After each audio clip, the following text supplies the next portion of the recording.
Me voilà.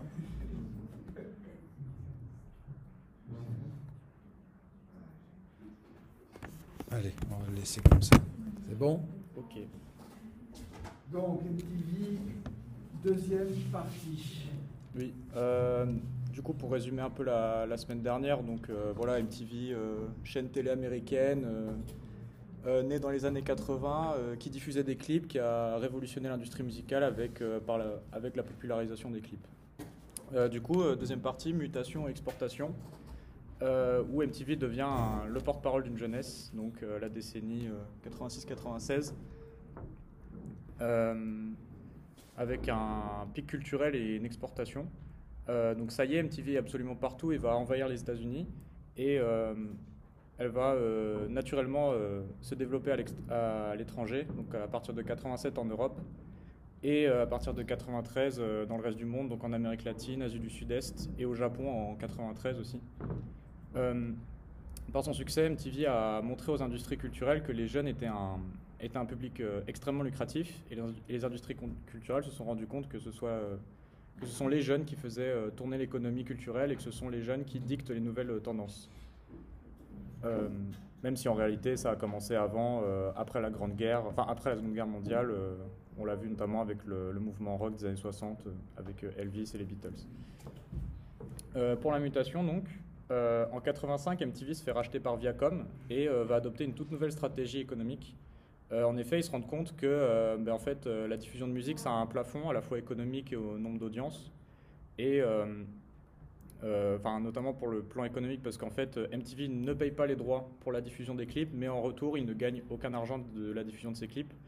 Ils gagnent seulement de l'argent avec les pubs qui sont entre les clips ou les contenus sponsorisés dans leurs émissions, quoi.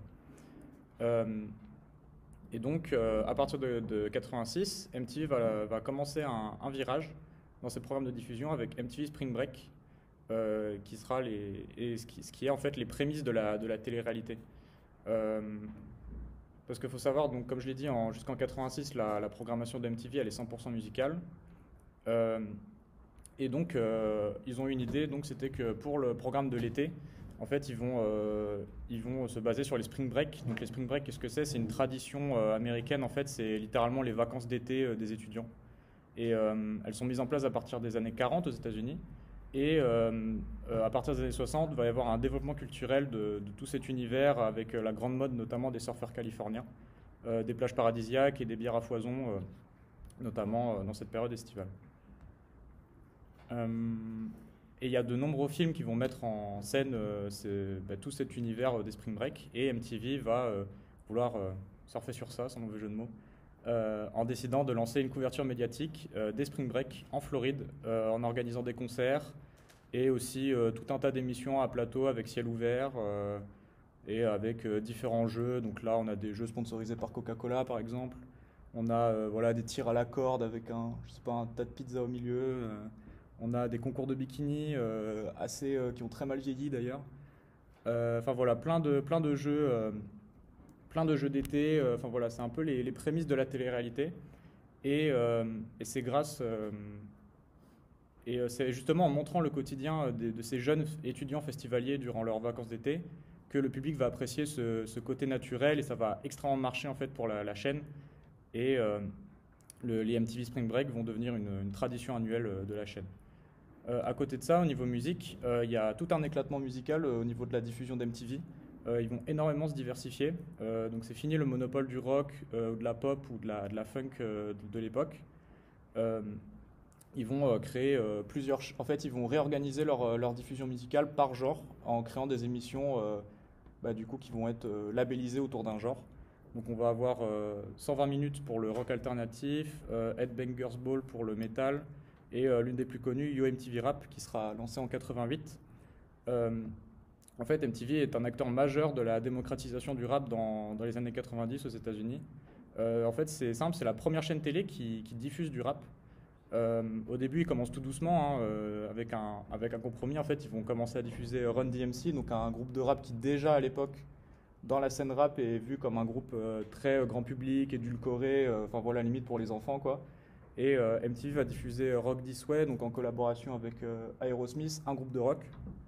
voilà, pour trouver un espèce de compromis pour un peu expérimenter le rap sur leur chaîne. Mais ils vont voir que ça va progressivement fonctionner et que l'écoute de rap en général est en hausse dans le pays. Et donc ils vont diffuser les nouvelles stars du rap à travers des interviews et tous leurs clips.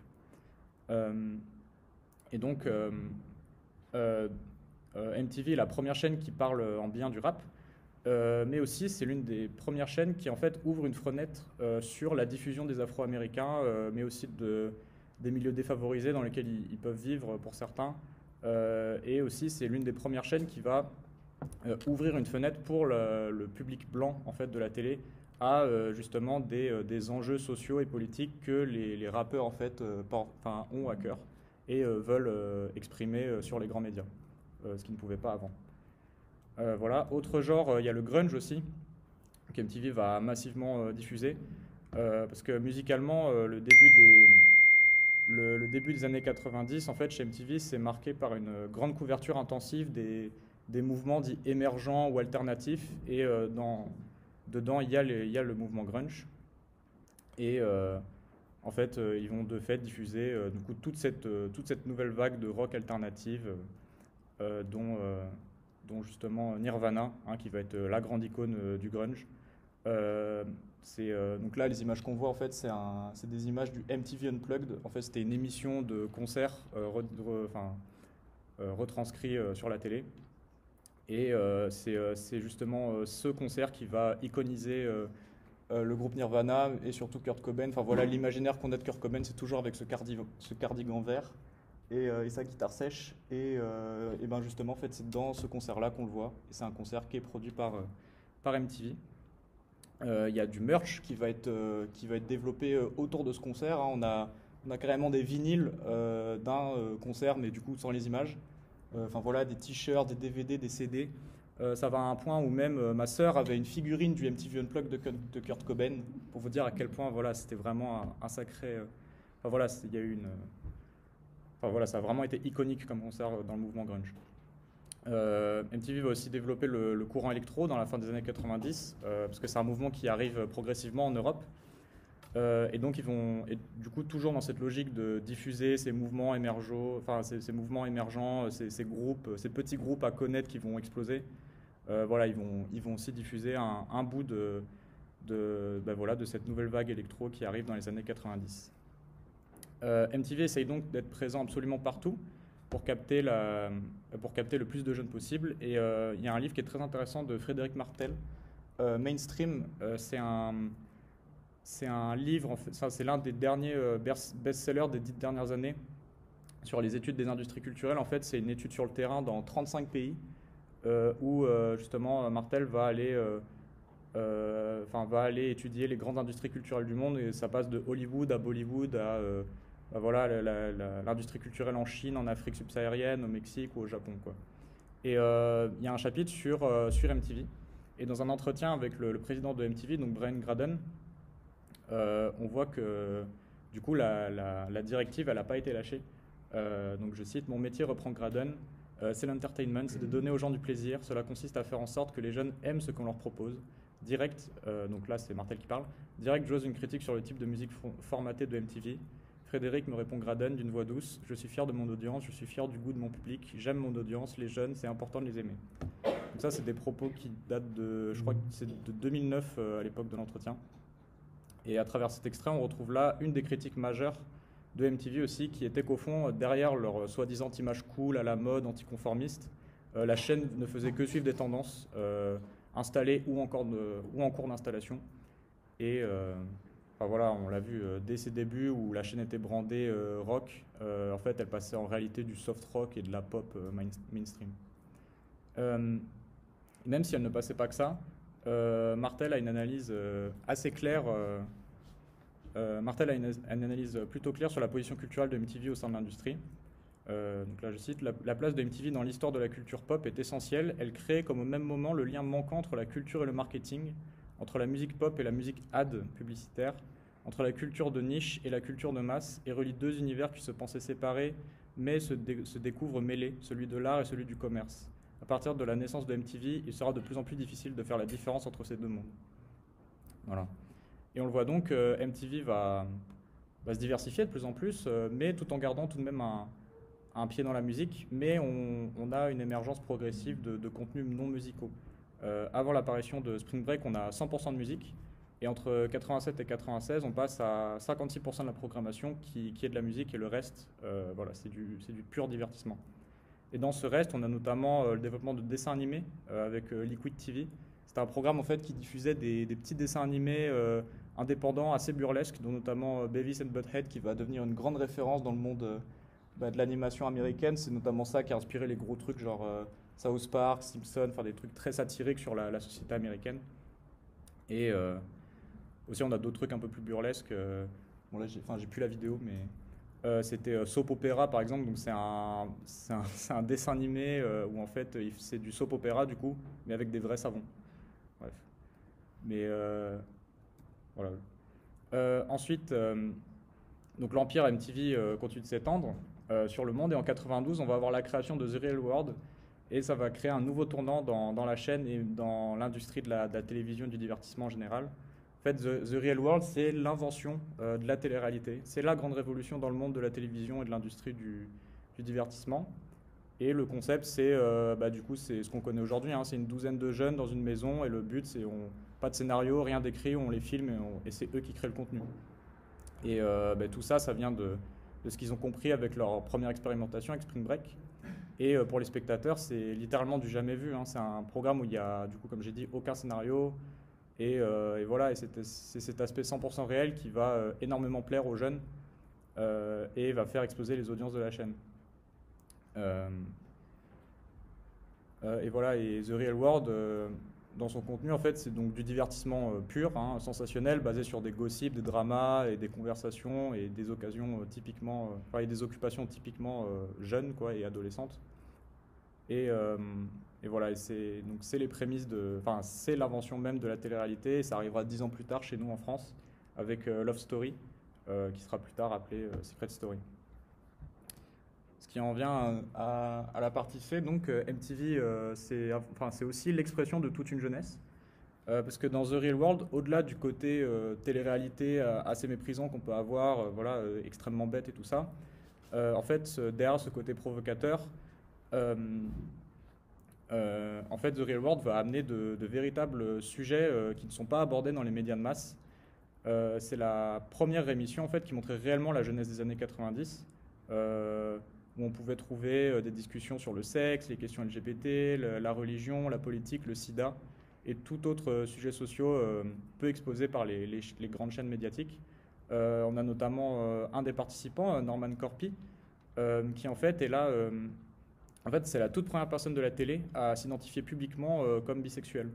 Et j'ai trouvé des témoignages sur Reddit de gens qui regardaient l'émission à l'époque, et il y en a beaucoup qui témoignent qu'en fait The Real World, ça les a aidés dans leur jeunesse à comprendre qu'il était possible de sortir des cadres hétéronormés grâce justement à la diffusion des participants. Autre point où aussi MTV a été une voix de la jeunesse, en fait, c'est sur le plan politique. Elle a eu un vrai rôle politique au fil de son histoire dans les années 90, où la chaîne elle s'exprimait pleinement durant les périodes électorales, avec par exemple sa participation dans la campagne Rock de Vote. En fait, Rock de Vote, c'est une association non partisante qui incitait les jeunes de 18 à 24 ans d'aller voter. Et MTV a fait une énorme campagne publicitaire. En fait, ils diffusaient 2 fois par heure des pubs, des pubs pour inciter les jeunes à aller voter. Et du coup, à la sauce MTV, ils ont ramené Madonna pour faire une pub, de Rock de Vote.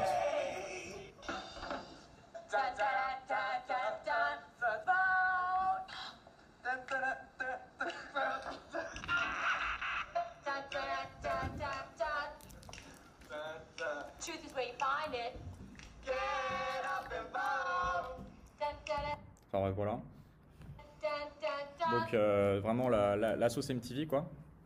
Donc voilà, drapeau états-unien avec le bikini en dessous, ça chante, ça danse, et en même temps ça cite Martin Luther King, Malcolm X, et quelques slogans sur la liberté d'expression, quoi. Et voilà.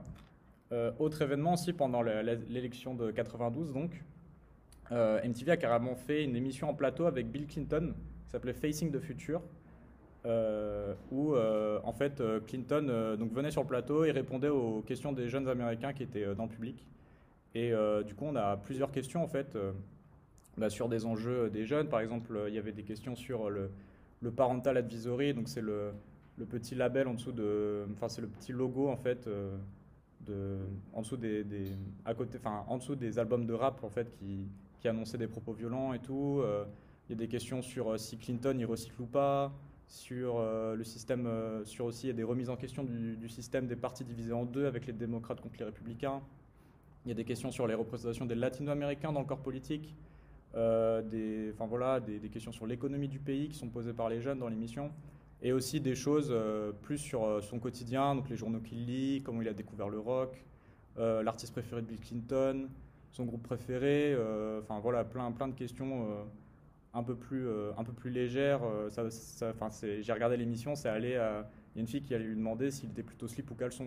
Enfin voilà quoi, c'est MTV encore. Et donc il y a toute une stratégie. Enfin voilà, ça c'est toute une stratégie de Clinton. C'est une stratégie pour s'humaniser, de se rajeunir, de se rendre cool. Et il y a des études qui ont montré que MTV a potentiellement eu un impact sur les résultats de l'élection de 92. Clinton est allé même faire son discours d'investiture. Enfin, il a été diffusé sur MTV.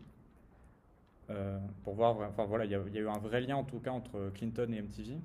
Ça va être refait aussi avec Obama en 2008 et en 2012, où il y aura plusieurs interviews. Lors de sa deuxième campagne aussi, il va y avoir une interview. Il va à l'interview juste après être sorti de son débat avec son opposant pendant la campagne, quoi. Encore d'autres événements. On a Colin Powell en 2002 qui débarque sur MTV pour répondre aux questions des jeunes sur l'invasion des États-Unis en Afghanistan. Et plus généralement, MTV aussi avait sa propre émission, MTV News, où en fait il parlait un peu de sujets d'actualité, de reportages sur la jeunesse, sur les jeunes américains et sur divers sujets sociaux, toujours avec un peu de légèreté. Et pareil, j'ai trouvé des commentaires sur Reddit avec des témoignages qui disent que il y a beaucoup de personnes qui se sont éveillées politiquement grâce à MTV et grâce notamment à MTV News. Mais bref, tout ça pour dire que l'omniprésence de MTV est telle qu'en fait elle dépasse le cadre culturel même au point d'être un véritable acteur politique où la chaîne MTV devient une étape dans le grand chelem des tournées médiatiques des politiques. Enfin voilà. Et une petite parenthèse aussi, il y avait en 2004 on a Eminem qui fait le Shady National Convention. En fait, du coup en 2004, on est pareil en période d'élection présidentielle et en même temps Eminem sort un nouvel album. Et en fait, le concept, c'est qu'il va s'inventer une fausse campagne présidentielle un peu parodique avec un cabinet, avec Dr. Dre, 50 Cent, tout ça. Et et en fait, du coup, ça va être diffusé sur MTV. Et pour introduire l'émission, voilà, on a un petit invité. Un petit invité surprise, et en fait je trouve ça vraiment intéressant de regarder l'extrait. Donc c'est une parodie, je répète. Et voilà, et 20 ans plus tard en fait les images sont vraiment similaires, quoi. Enfin, voilà, juste petite parenthèse pour dire que voilà, les États-Unis c'est vraiment le seul pays qui est capable de reproduire ses propres parodies, quoi. Enfin, c'est assez flippant, quoi. MTV à cette période va faire face à de nouvelles critiques. Enfin voilà, avec l'arrivée de Spring Break, The Real World, les clips de Gangsta Rap, la sexualisation de Madonna, mais aussi le lancement de dessins animés novateurs. MTV en fait va devenir le grand bouc émissaire de la soi-disant grande décadence des jeunes, où justement il y a les générations un peu plus vieilles qui justement, on va dessiner cette image d'une jeunesse moins concentrée à l'école, collée devant leur télé toute la journée, qui s'abrutissent devant des contenus bêtes et violents. Enfin voilà, on voit que c'est une dynamique qui est vraiment cyclique dans l'histoire culturelle. Il y a de nombreuses associations qui vont essayer de les mettre en justice, hein. On a une association, Parents Music Resource Center, qui voulait que MTV censure toute mention au satanisme ou à des messages anti-religieux. On a des associations de parents aussi qui veulent censurer les contenus explicites sur la drogue, sur la violence, tout ça. Et dans les années 90, on a même Clinton qui menace MTV de les censurer qui menace MTV de censurer leur musique rap si la chaîne n'agit pas. Évidemment, la MTV n'a pas agi. Voilà. Mais au fond, derrière ce soi-disant danger, en fait, on a un public décodeur. Donc, pour reprendre les mots de Stuart Hall, en fait, il est facile de tomber dans la critique de MTV quand on voit les types d'émissions qu'ils diffusaient. Mais voilà, en fait, il y a un public qui, en fait, arrive à décoder malgré les représentations qu'on peut se faire d'elle, quoi. Et cette question de la représentation, de la réception, elle est présente dans les cultural studies. Il y a un ouvrage de David Morley, Nationwide, c'est une revue de recherche, où David Morley écrit dedans. Et justement, il parle avec humour des préconçus qu'on peut avoir sur le spectateur passif. Chacun sait que naguère, on plaignait les spectateurs de télévision des horreurs auxquelles ils étaient soumis.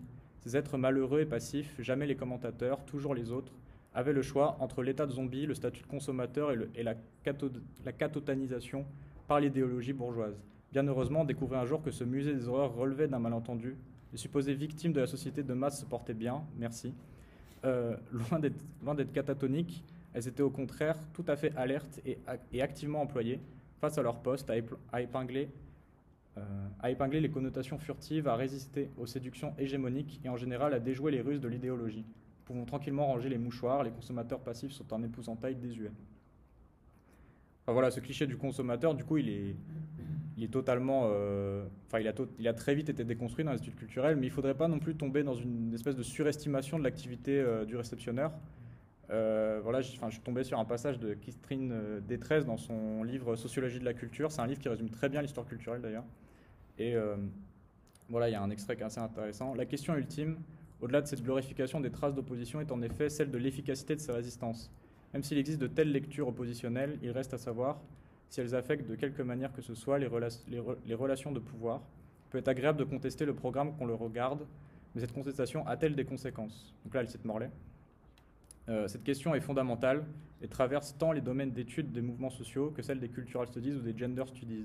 On peut prouver l'activité du public et citer les millions de façons dont il utilise et interprète les médias. Il n'en découle pas qu'il faille confondre activité et pouvoir. Le pouvoir de réinterprétation des téléspectateurs est loin d'être équivalent au pouvoir discursif des organisations médiatiques centralisées qui définissent ce qu'il reviendra aux spectateurs d'interpréter. Mettre les unes et les autres sur le même pied est simplement absurde. Voilà. Et donc, tout ça, ça fait écho à Stuart Hall, qui était l'un des premiers à parler de parler de la capacité de réception au sein de la communication dans le codage-décodage, avec tout son discours sur le trajet de communication, comme quoi il est structuré, mais qu'en même temps il peut pas être prédit à cause de la réception, et justement il dessine plusieurs profils de réceptionneurs dans les spectateurs, avec ceux qui vont avoir justement ce système de décodage de la position dominante, hégémonique. Après, ceux qui vont avoir une position assez négociée et ceux qui vont avoir un système de décodage opposé et qui justement vont déconstruire tout le code pour le reconstruire à leur propre sauce pour y voir des messages implicites.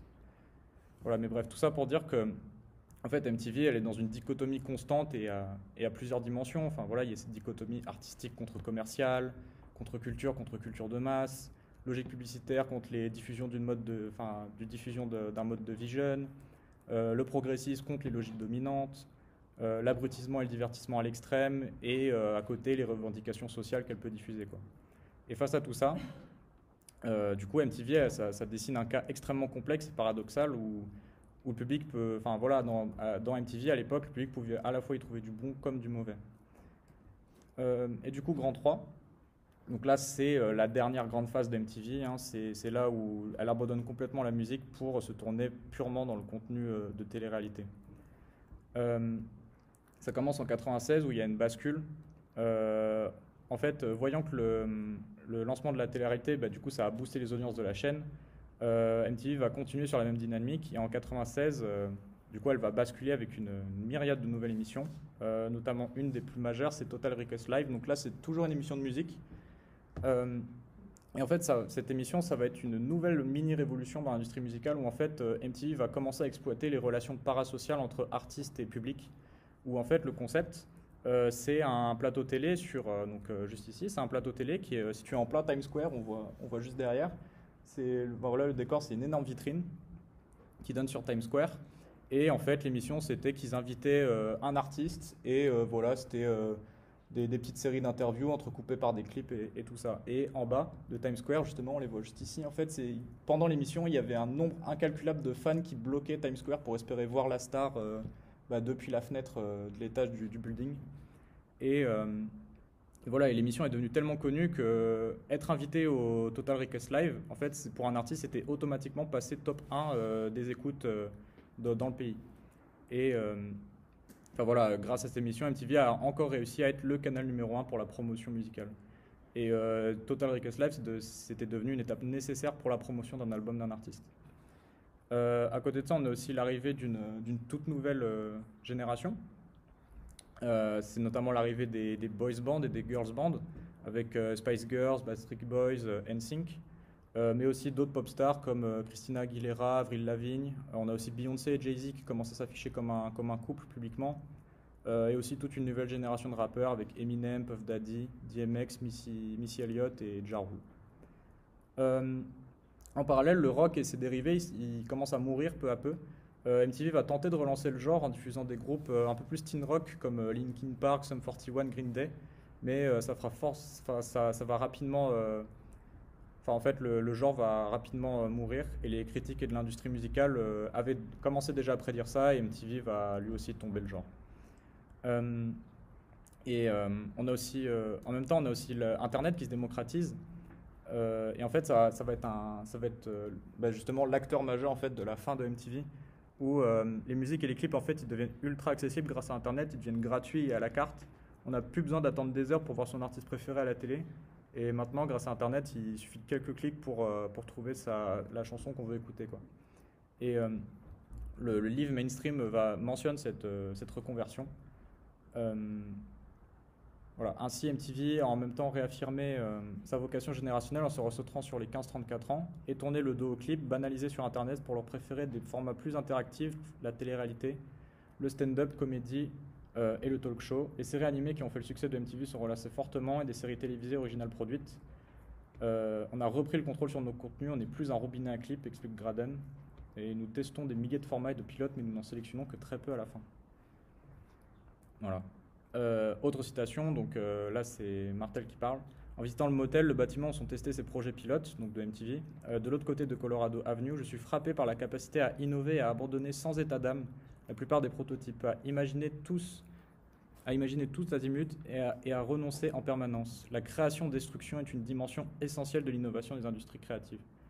Voilà, et donc MTV, faute de ne plus être un robinet à clips, MTV va devenir un robinet à télé-réalité et à des missions en tout genre. Donc j'en ai listé quelques-unes, et donc on a par exemple dans un peu la catégorie humanisation des stars, on a toute une série d'émissions qui vont s'immiscer dans leur intimité. Donc on a Hulk Hogan, la famille Osborne, etc. C'est un peu les préceptes de la famille Kardashian, tout ça. On a MTV's Made aussi en 2003, où c'était une star qui aidait un inconnu à réaliser son rêve. Viva la Bam aussi, c'était littéralement des vlogs qui vont arriver plus tard sur Internet, mélangés à des pranks, à des cascades de Bam, qui était un skater connu à l'époque. Voilà, on a MTV avec ses émissions qui va lourdement inspirer le contenu Internet. On a Jackass avec en fait, on voit surtout à l'image, c'est voilà. J'arrive pas à avancer. Bon, tant pis, je vais laisser passer. Mais bref, vous verrez au fil des images. Mais en fait, il y a surtout ce truc très caméscope chez Jackass et chez Andy Milonakis Show. En fait, c'est ce côté. En fait, quand je regardais l'émission, on retrouvait vraiment cette patte de. On dirait vraiment un enfant sur Internet qui pose sa petite fiction et qui la poste sur YouTube, quoi.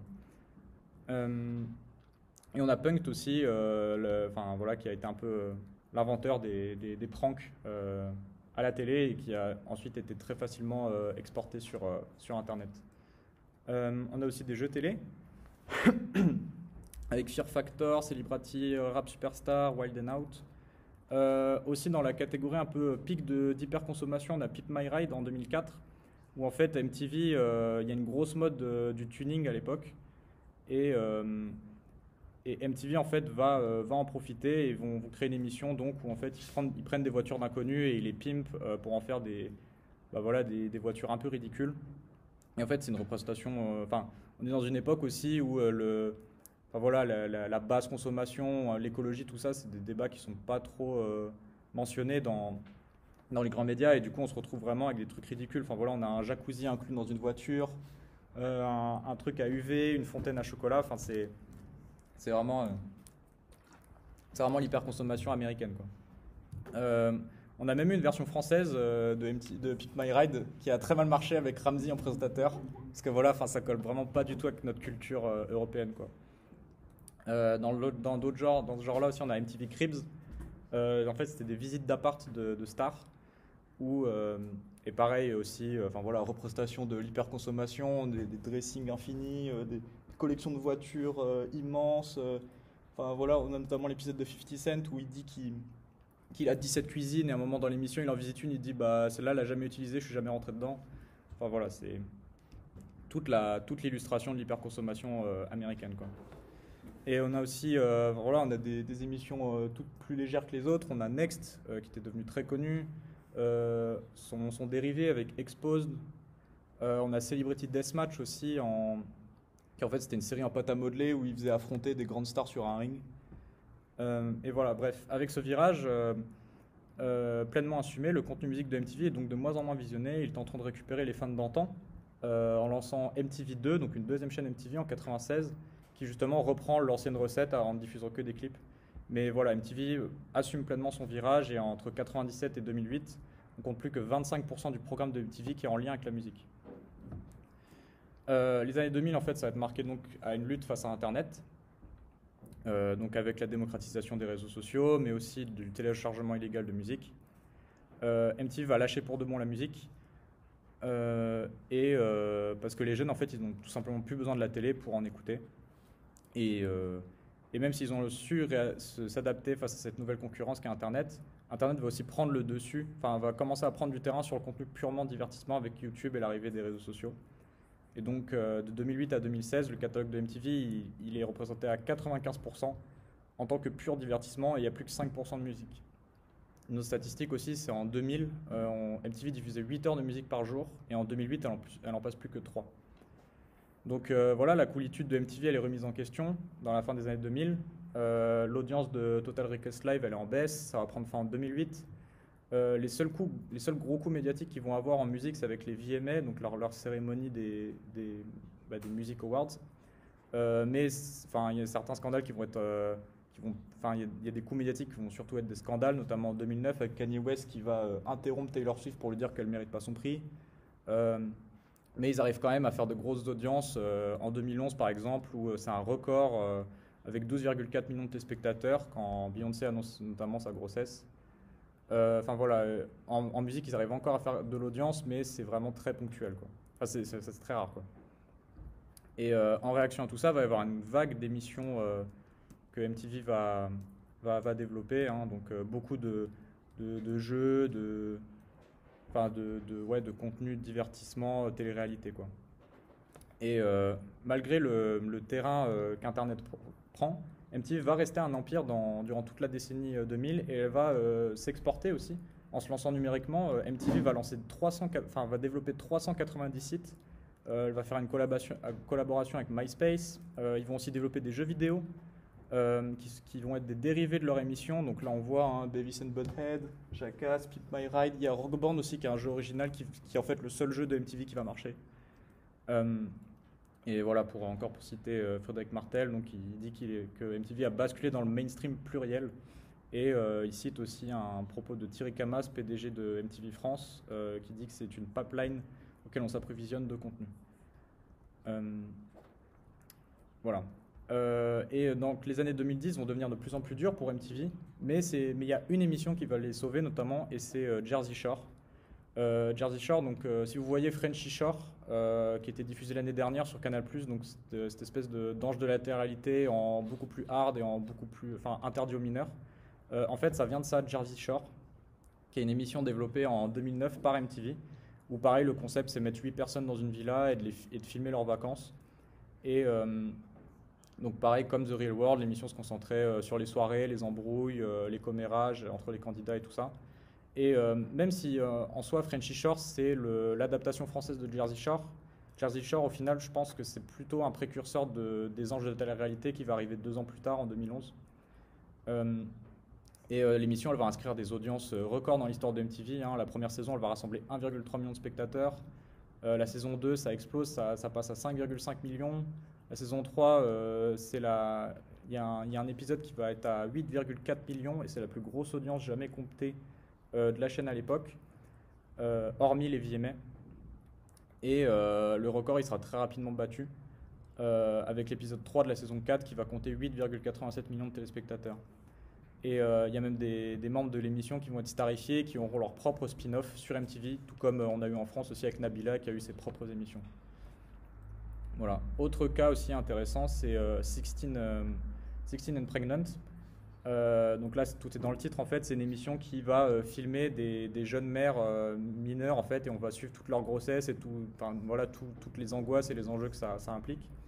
Et en 2015, il y a une étude très intéressante qui est faite par Melissa Kearney et Philippe Levin, en fait, qui montre que l'émission a eu un impact sur le taux de naissance chez les mères mineures aux États-Unis. Ils disent qu'en 2014, il y a 3 filles sur 10 qui donnent naissance à un enfant ayant moins de 20 ans. Et c'est déjà 2 fois plus qu'au Canada ou en Grande-Bretagne. Mais l'étude, elle montre que dans les zones où il y a eu le plus de jeunes adultes qui regardaient MTV, en fait, on a vu une plus grande décroissance d'accouchements de mineurs après le lancement de l'émission. Ils considèrent qu'il y a eu une baisse de 5,7% des grossesses de mineurs en juin 2009, date d'introduction de l'émission, soit un tiers de la baisse totale des grossesses chez les mineurs cette année-là. Il y a aussi une hausse des recherches Google sur l'avortement et les contraceptions, et plus généralement la sexualité. L'étude met l'accent aussi sur comment MTV a créé une émission en fait, qui attire les jeunes, donc qui est l'objectif premier de la boîte, quoi, et comment aussi ils ont dessiné le portrait de l'expérience d'une grossesse lorsqu'on est mineur, et ainsi comment l'émission a pu sensibiliser les jeunes sur ces sujets. Et voilà, 16 and Pregnant, du coup, ça a compté 2,1 millions de téléspectateurs et ça a doublé lors de la 2e saison. Et tout ça, donc, ça montre que derrière une certaine perte d'identité culturelle d'MTV, MTV arrivait quand même à toucher encore les jeunes avec un contenu divertissant et dont les téléspectateurs y trouvaient parfois une certaine éducation. Les chiffres d'audience sont toujours en hausse en début 2010, mais donc voilà, comme j'ai dit, c'est au prix du sacrifice de son origine musicale. Et ils finiront même par enlever dans leur logo le Music Television qui était inscrit juste en dessous du logo. Ça sera enlevé en 2010. Dernière partie donc de 2016 à aujourd'hui. Passé 2015, Internet a complètement pris le contrôle de la culture jeune par sa pluralité infinie et son individualisation de son contenu. MTV est alors au plus bas, les audiences ne suivent plus. La chaîne tente désespérément de relancer la branche musique en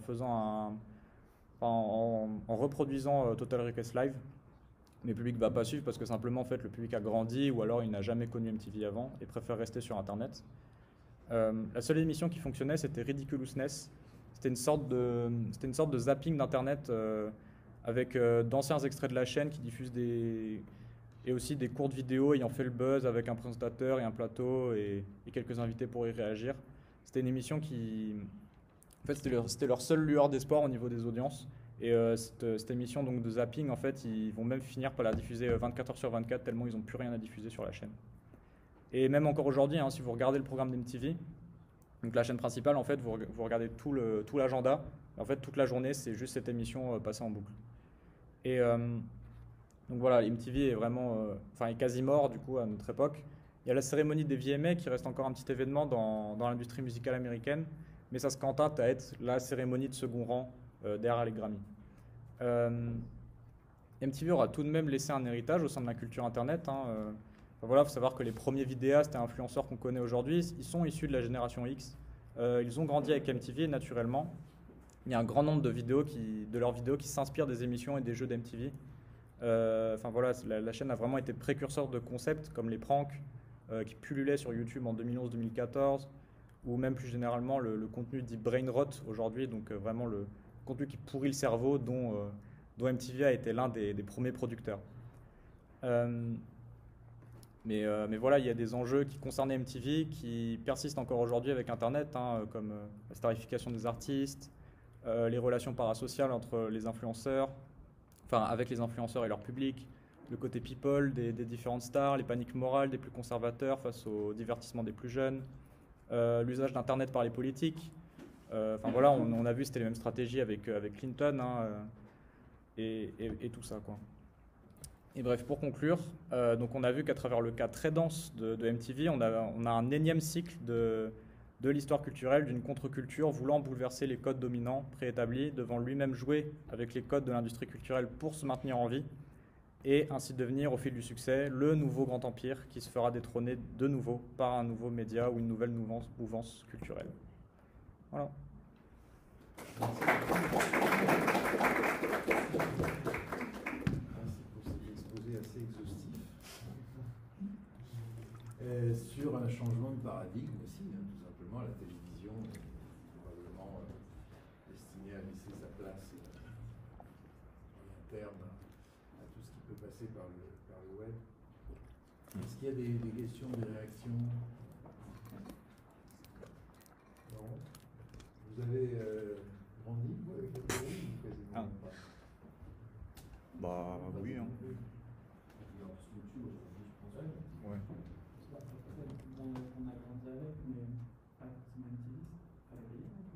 Ouais, oui, c'est vrai que ça, c'est quelque chose que j'ai pas parlé dans comme TV s'exporte dans le monde, mais enfin en fait, c'était quelque chose qui restait peu accessible dans le reste du monde, et c'est vraiment quelque chose qui a forgé la jeunesse américaine. En Europe, beaucoup moins. Enfin, fallait avoir le câble et tout ça. Et, voilà. Mais par contre, aujourd'hui, il n'existe pas une chaîne MTV Music? Si, ça aussi, c'est quelque chose que j'ai sauté. En fait, MTV a genre 150 chaînes. Et en fait, justement, quand il disait, Martel, quand il disait que c'était un mainstream pluriel, en fait, ils ont essayé d'exploiter ça au maximum en faisant une chaîne pour... il y avait MTV Hip-Hop, donc une chaîne par genre, par langue. Enfin, voilà, et au final, ils se retrouvaient avec 150 chaînes, quoi. Ouais. Il y avait une autre question, je crois. Toi, tu as découvert quand MTV? Moi, j'ai pas trop regardé MTV au final, hein. À l'époque, j'avais Game One, et avec les recherches, j'ai découvert qu'en fait, Game One, ça appartenait à MTV. Et du coup, ils diffusaient quelques émissions, dont Pimp My Ride notamment. Mais sinon, moi, j'ai pas connu MTV.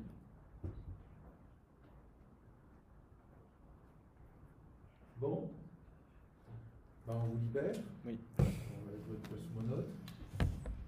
Et on peut être...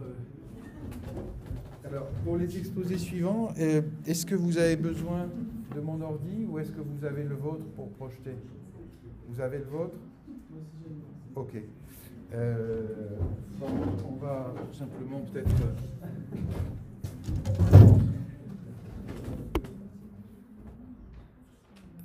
je fais juste la pause.